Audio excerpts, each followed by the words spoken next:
No one speaks of 44 Cedar Road. On a street lined with family homes, each with decorated front yards and fresh-cut grass, there stands another. No tragedy took place within its walls. No murders or assaults. No one had ever died in that house. In fact, no one has ever lived in it. Over the years, there have been many offbeat and strange theories of its darkness. From the belief that it was built atop a portal to hell, to a curse, the one idea most people choose to believe is the simplest one. The one that rings true to anyone who stands outside, looks upon the house. It is simply this: neglect. All things have a purpose. Whether it comes from man or nature, each thing on earth was put here for a reason. This house, built only some 35 years ago, sometime in the late 1980s in fact, was constructed to be a family home, but it never came to be. From economic recessions, bad timing, and luck, the house was never sold. Each time a family came to walk its halls and speak of a potential future, the neighbors discerned a brightness about the place. When those families would leave, only to find another home and another place, the house grew darker, its neat wood and glass feeling small to any observer. Year after year, open house after open house, it was left discarded, each day seeming less like a home, each day growing more distant, like a thing not of its neighborhood or any other, a thing not built, rather placed here, between two very real homes and across from another, close enough so it could see and hear the neighboring families.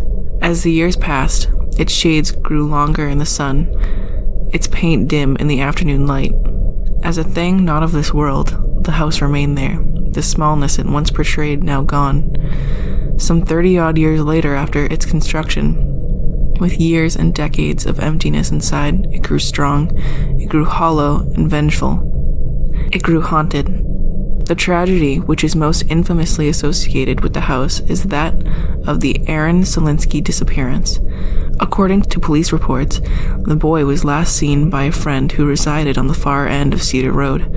When Aaron left his friend's home, he would have had to walk past the house to reach his own home. His mother called the station after 2 hours of searching, believing her son to be simply out with other friends or riding his bike. Once it was determined the boy was truly missing, the search began, first in the fields and skate parks before moving to house canvassing.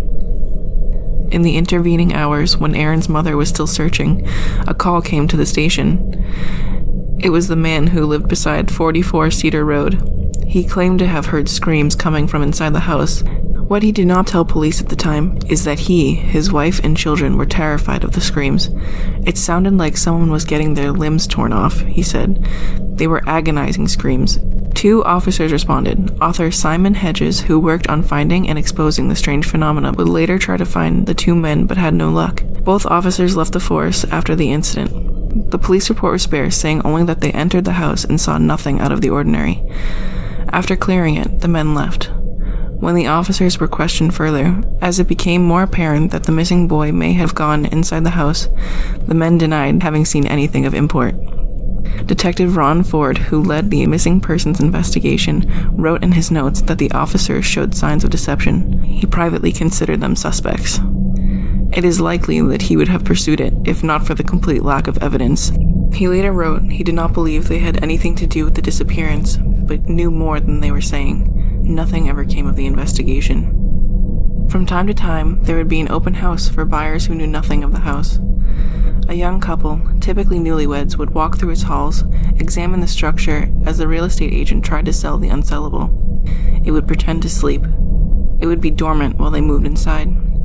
Within 20 minutes, the house would spit them out, and all involved would be happy for the encounter to be over. But when only 1 or 2 people went inside, these were the times when stories would sprout. Urban legends spread like wildfire for months after one of these occurrences, such as that of the 2 officers, or most famously, the contractor. The contractor had been hired by the owner of the house to see if it was possible to turn it into dental offices. An out-of-town dentist had been searching locations, and this, he had told the owner, would work very well. The contractor did not survive his encounter. His statement was not taken by the police, but the doctor who treated him.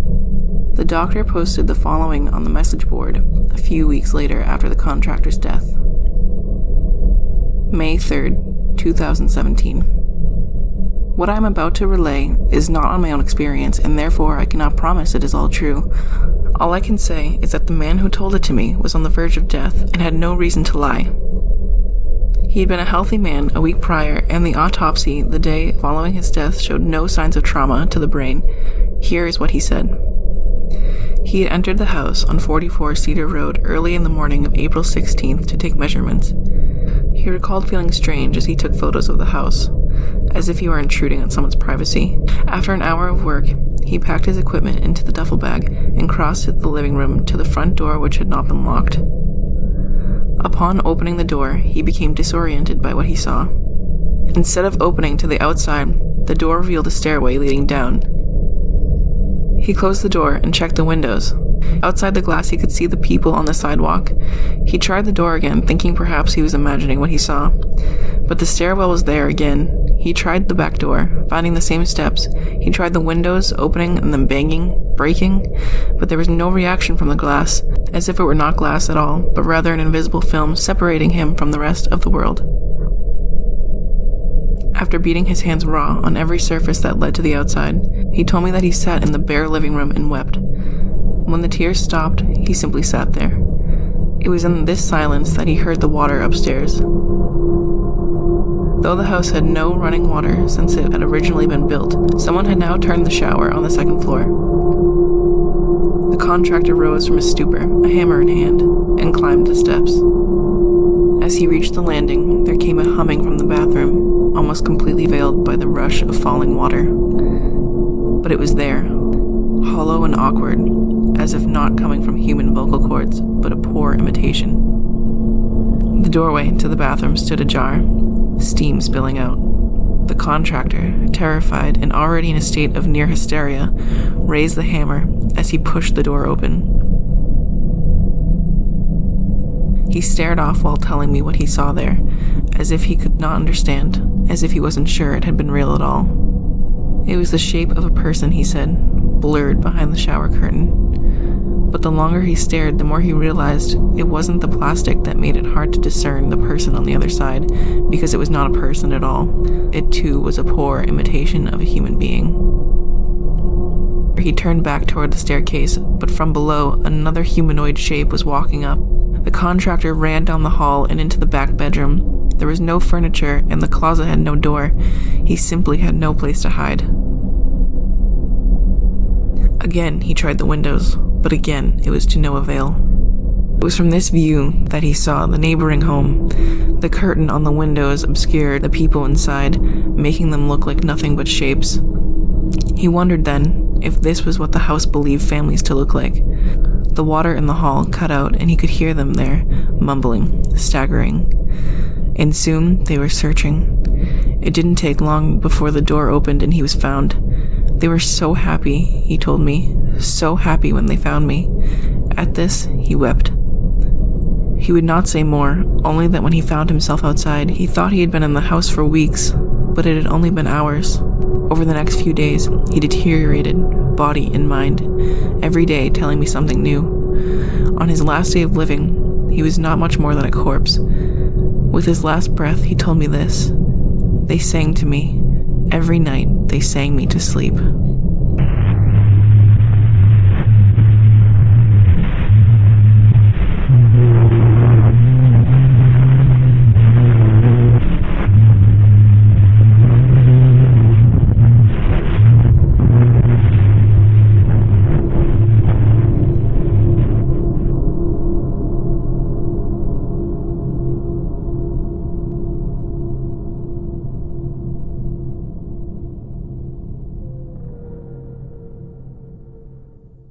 Thanks for watching The Assassin Rapper, and if you enjoy the content, then make sure to subscribe and hit the bell to be notified of new content.